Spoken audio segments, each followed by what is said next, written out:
uyu munsi niba uri kunyumva ndagira ngo nkubwire ngo uri umunyamugisha kuba warakiriye Yahusha Hamashiach umwami n'umukiza w'ubuzima bwawe.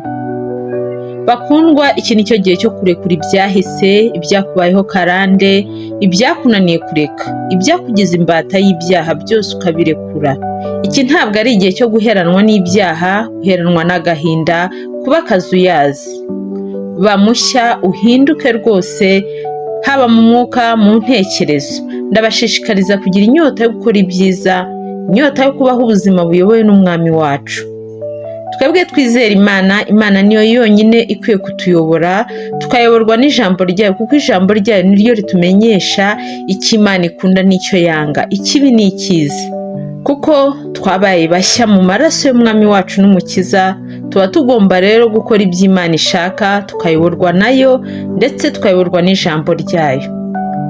Nongeye kubaha ikaze kuri The Way Series, aho twatangiye urugendo rwo guhugurana, tugashyigikirana, tugakomezanya muri iyi nzira, muri ibi bihe bya nyuma.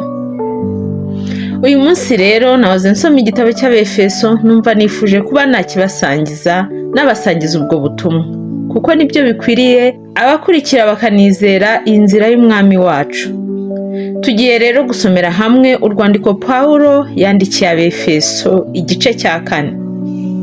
Njyewe iyo nsoma Bibiliya, nsoma chapitre yose nkayirangiza, nawe bari kuzajya ubigenza. Wiha intego uvuga uti ku munsi byibuze ngiye kuzajya nsoma chapitre imwe. Ibyo bizatuma wubaka umubano wawe n'Imana. Nuko ndabinginga njyewe imbohe y'umwami Yahusha ngo mugende uko bikwiriye ibyo mwahamagariwe, mwicisha bugufi rwose, mufite ubugwaneza bwose no kwihangana. Mwihanganirana mu rukundo, mugira umwete wo gukomeresha ubumwe bw'umwuka umurunga w'amahoro. Hariho umubiri umwe n'umwuka umwe, nk'uko mwahamagariwe icyiringiro kimwe cyo guhamagarwa kwanyu. Hariho umwami umwe no kwizera kumwe n'umubatizo umwe.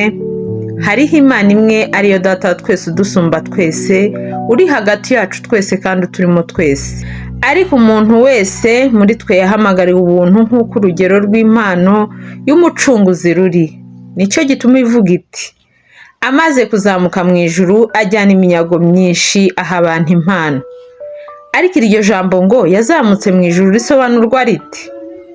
Ntirigaragaza yuko yabanje kumanuka ikuzimu. Uwamanutse niwe wazamutse ajya hejuru y'amajuru yose kugira ngo asohoze byose. Nuko aha bamwe kuba intumwa ze, n'abandi kuba abahanuzi, n'abandi kuba ababwirizabutumwa bwiza, n'abandi kuba abungeri n'abigisha, kugira ngo abera batunganirizwe rwose gukora umurimo wo kugabura iby'Imana no gukomeza umubiri w'umucunguzi, kugeza ubwo twese tuzasohora kugira ubumwe bwo kwizera no kumenya umwana w'Imana, kandi kugeza ubwo tuzasohora kuba abantu bashyitse bageze ku rugero rushyitse rw'igihagararo cy'umucunguzi, kugira ngo tudakomeza kuba abana duteraganwa n'umuraba, tujyanwa hirya no hino n'imiyaga yose y'imyigishirize n'uburiganya bw'abantu n'ubwenge bubi n'uburyo bwinshi bwo kutuyobya. Ahubwo tuvuge ukuri turi mu rukundo, dukurire muri we muri byose. Uwo ni we mutwe, ari we mucunguzi. Kuri wo niho umubiri wose uteranwa neza, ugafatanwa n'uko ingingo zose zigirirana, nuko igice cyose kigakora umurimo wacyo cyagenewe. Mu mucunguzi uwo niho umubiri ukura gukura kwawo, kugira ngo ukurizwe mu rukundo. Nicyo gituma mvuga ibi nkabihamya mu mwami, yuko mutakigenda nk'uko abapagani bagenda, bakurikiza ibitagira umumaro byo mu mitima yabo. Ubwenge bwabo buri mu mwijima, kandi ubujiji buri muri bo, no kunangira kw'imitima yabo byabatandukanije n'ubugingo buva ku Mana, kandi babaye ibiti biha ubusambanyi bwinshi, gukora iby'isoni nke byose bifatanyije no kwifuza. Ariko mwebweho ntimwize umucunguzi mutyo.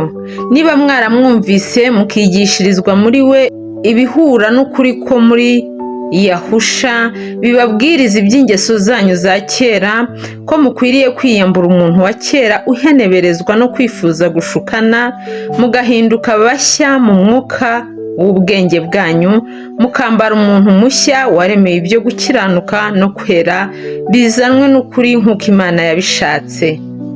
nuko mwiyambura ibinyoma, umuntu wese avugana ukuri na mugenzi we, kuko turi ingingo za bagenzi bacu. Nimurakara ntimugakore icyaha, izuba ntirikarenge mukirakaye, kandi ntimubererekere Satani. Uwibaga ntakongere kwiba, ahubwo akora imirimo akoresheje amaboko ibyiza, kugira ngo abone ibyo gufasha umukene. Ijambo ryose riteye isoni ntirigaturuke mu kanwa kanyu, ahubwo uko mubonye uburyo mujye muvuga iryiza ryose ryo gukomeza abandi, kugira ngo riheshe abaryumvise umugisha. Kandi ntimuteze agahinda Mwuka Wera w'Imana wabashyiriweho kuba ikimenyetso kugeza ku munsi wo gucungurwa. Gusharira kose n'uburakari n'umujinya n'intonganya no gutukana hamwe n'igomwa ryose bibavemo. Mugirirane neza, mugirirane imbabazi, mubabarirane ibyaha nk'uko Imana yababariye mu Mucunguzi. Haleluya! Ibi ni byo bikwiriye kuranga umuntu wamenye Imana. Ubutumwa burumvikana kandi burasobanutse. Aha Pawulo yatwerekaga uko umuntu wamenye Imana agomba kuba ameze, kuba yitwara, akagira itandukaniro n'iry'umuntu utazi Imana. Nk'uko tumaze kubisoma, umuntu wamenye Imana aba agomba kugenda uko bikwiriye ibyo yahamagariwe, yicisha bugufi, arangwa n'ubugwaneza, yihangana muri byose, arangwa n'urukundo ndetse n'amahoro.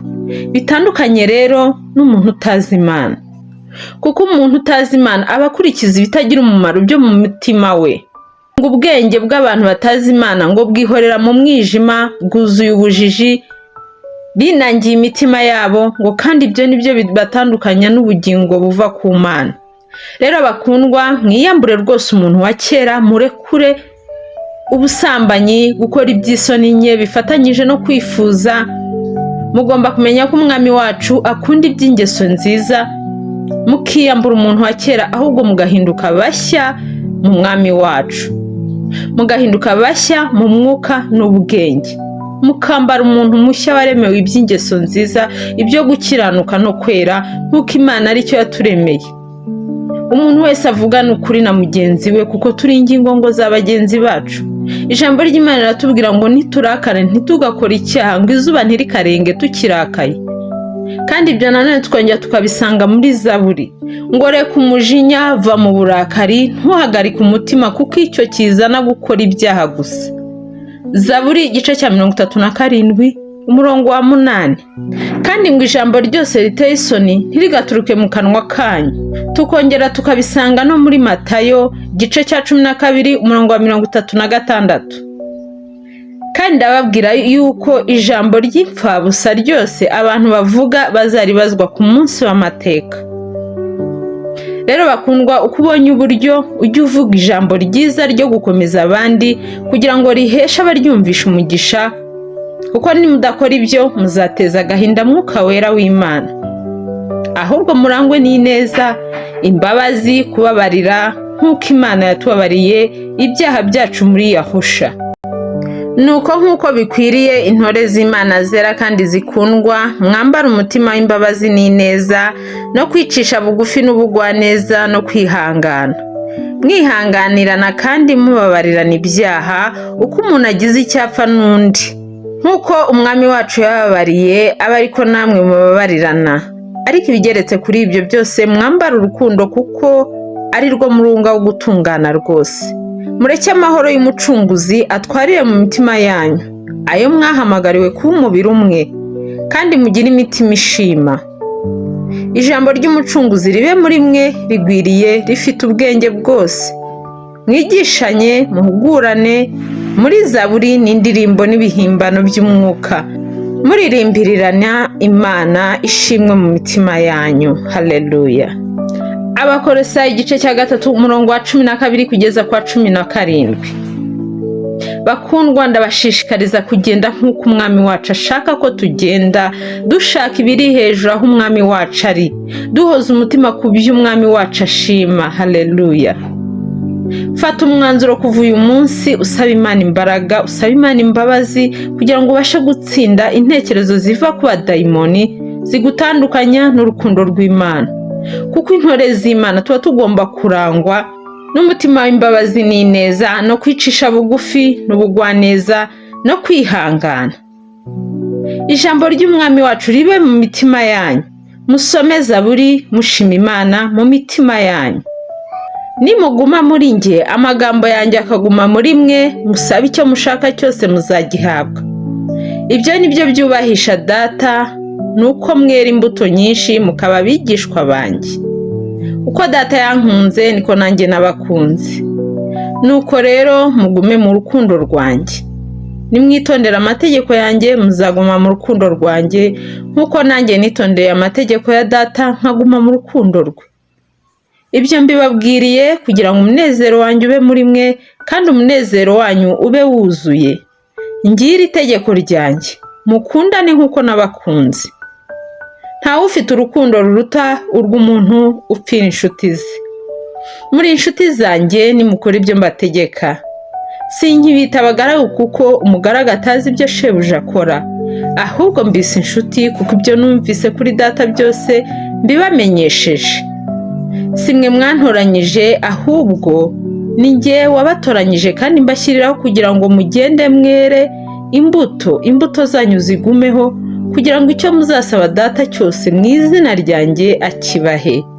Ibyo mbibategekeye kugira ngo mukundane. Haleluya. Yohana igice cya 15 kuva ku murongo wa 7 kugeza kwa 17. Bakundwa, murumva ko Imana idukunda. Mukora ibyubahisha Data. Mugume mu rukundo rwe kandi mwitondere amategeko yategetse. Ibyo ni byo bizatuma umunezero w'umwami wacu uba murimo. Haleluya. Muhabwe umugisha. Muhimbaze Yahwa.